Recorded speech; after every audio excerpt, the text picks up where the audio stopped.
आप इस अटैक की मदद से किसी भी वेब सर्वर के डाटा को चुरा सकते हो। इसका नाम है पाथ ट्रैवर्सल। इस अटैक को समझने से पहले आपको समझना पड़ेगा कि पाथ क्या होता है। यहाँ पे देखो बहुत सारी फाइलें पड़ी है और यहाँ पे चेक करो ये हमारा लोकेशन है, फाइल कहाँ पे पड़ी है। इसी लोकेशन को हम पाथ बोलते हैं। तो हमारे पास एक ये लैब है, इसको हमें सोल्व करना है इसी पाथ ट्रैवर्सल बग की मदद से। इसमें एक फोल्डर है ETC, उसमें एक पासवर्ड नाम का फाइल है, उसको हमको चुराना है। तो मैं लैब को एक्सेस करता हूँ और इसको सोल्व करते हैं। और इसमें बताया गया जो प्रोडक्ट्स के इमेज है ना, उसमें ये वल्नरेबिलिटी है। ठीक है, तो हम वेबसाइट पे आ चुके हैं। तो एक प्रोडक्ट को ओपन करते हैं हम, ये रही वो इमेज। तो इस इमेज को मैं ओपन करता हूँ दूसरे टैब के अंदर।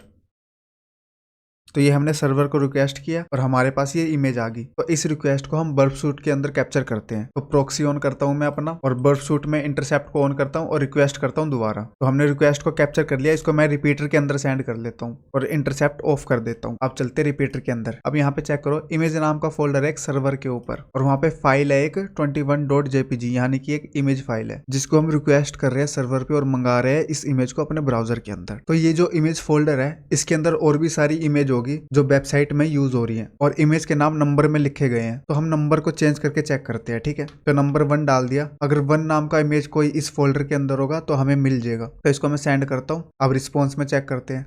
यहाँ पे चेक करो, हमें दूसरी इमेज मिल चुकी है, पर हमें जो फाइल चाहिए वो ETC फोल्डर के अंदर है जिसका नाम पासवर्ड है। और जो इमेज का फोल्डर है वो कहीं भी हो सकता है। तो हम पता कैसे करेंगे कि वो फाइल कहाँ पड़ी है? इस अटैक को परफॉर्म करने के लिए, इस लैब को सोल्व करने के लिए हमें पता होना चाहिए फाइल सिस्टम के बारे में, लिनक्स का फाइल सिस्टम कैसा होता है। आपको मैं इस बात को अच्छे से समझाता हूँ कि मैं कह क्या रहा हूँ। तो ये हमारे लिनक्स का फाइल सिस्टम है। ठीक है, और जो हम वेब सर्वर बनाते हैं ना डिफॉल्ट, वो बनाते हैं वार के अंदर।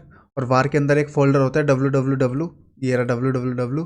उसके बाद आता है HTML फोल्डर। ठीक है, HTML फोल्डर, और यहाँ पे हमारी वेबसाइट की जो भी फाइल्स होती है सारी रखी होती है। तो हम मान के चलते हैं जो HTML नाम का फोल्डर है यहीं पे सारी इमेज पड़ी है। ठीक है, और जिस फोल्डर को हमें चुराना है वो है ETC फाइल के अंदर। इसको बैक आते हैं, दोबारा बैक आते हैं।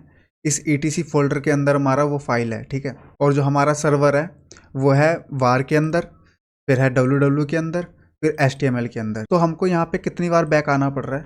सबसे पहले हम HTML से बाहर निकलेंगे यानी कि 1 बार। उसके बाद www से बाहर निकलना है यानी कि 2 बार। उसके बाद वार फोल्डर से बाहर निकलना है यानी कि 3 बार। 3 बार हमें बैक आना है। उसके बाद ETC फोल्डर के अंदर जाना है और यहाँ पे वो पासवर्ड की फाइल है। तो हमें 3 बार बैक आना है, 1 बार ETC फोल्डर के अंदर जाना है, वहां से पासवर्ड फाइल को चुराना है। इसको हम कैसे कर सकते हैं ये बताता हूँ। जैसे मैं दोबारा वेब सर्वर के फोल्डर में जाता हूँ और यहाँ पे टर्मिनल को ओपन करता हूँ। हम इस फोल्डर के अंदर है यानी कि इस पाथ के अंदर है। हम बैक आने के लिए क्या यूज करते हैं? CD डालते हैं। बैक आने के लिए हम डालते हैं //। जैसे ही मैं एंटर करूंगा हम HTML से बैक आ चुके हैं, हमें वार और www के अंदर। अगर मैं 2 बार बैक आना चाहता हूँ तो मैं CD डाल के /// डाल सकता हूँ। उसके बाद मैं किस फोल्डर के अंदर जाना चाहता हूँ मैं वो भी डाल सकता हूँ। तो मुझे ETC के अंदर जाना है, तो मैंने ETC डाल दिया। जैसे ही मैं एंटर करूंगा मैं ETC फोल्डर के अंदर आ चुका हूँ। इस तरीके से हम पाथ को चेंज कर पाते हैं। दोबारा हम बर्फ सूट के अंदर आते हैं, ये रही हमारी रिक्वेस्ट। ठीक है, तो हम गेट कर रहे हैं, हम रिक्वेस्ट कर रहे हैं सर्वर को, हमें ये फाइल चाहिए। तो यहाँ पे मैं क्या करूँगा, इसको मैं हटा दूंगा। तो हमको 3 बार बैक आना था, तो मैं डालूंगा /// उसके बाद ETC / उसके बाद हमें जो फाइल चाहिए थी वो डाल देता हूँ, पासवर्ड PASSWD, और इसको मैं करता हूँ सेंड। अब रिस्पॉन्स चेक करते हैं। रो में जाते हैं और यहाँ पे चेक करो, हमें वो फाइल मिल चुकी है जो हमें चाहिए थी पासवर्ड वाली। उस पासवर्ड फाइल के अंदर ये सारी इन्फॉर्मेशन थी। अब हम लैब को चेक कर लेते हैं। यहाँ पे लैब को चेक करो, हमारा लैब सोल्व हो चुका है। तो इस अटैक को प्रिवेंट करने के लिए बहुत सारी सिक्योरिटी का यूज होता है। अगर उसके ऊपर वीडियो चाहिए तो कमेंट कर देना।